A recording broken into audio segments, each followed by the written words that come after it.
Hamas dikabarkan semakin kuat lantaran bersatunya para militan pro-Palestina dari berbagai front.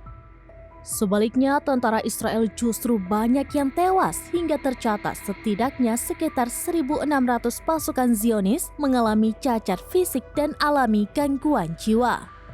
Dikutip dari BNN Network via Tribun News pada Jumat 24 November 2023, data keterpurukan Israel itu dibocorkan oleh radio tentara Zionis.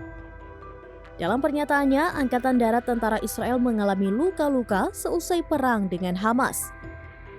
Tidak main-main, Hamas dikabarkan memberikan pukulan telak hingga membuat 1.600 tentara Israel mengalami cacat fisik.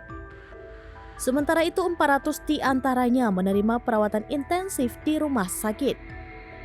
Kecacatan fisik para tentara Israel ini menjadi pengingat akan dampak jangka panjang perang tersebut.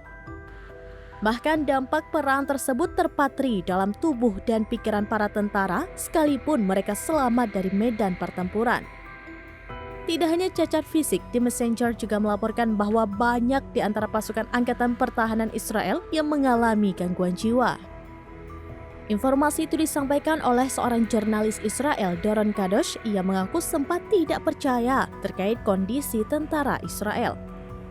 Adapun salah satu tentara Israel yang mengalami gangguan jiwa adalah Geshesh. Kadosh mengatakan Geshesh mengalami gangguan jiwa seusai mendapat pukulan keras dari Hamas.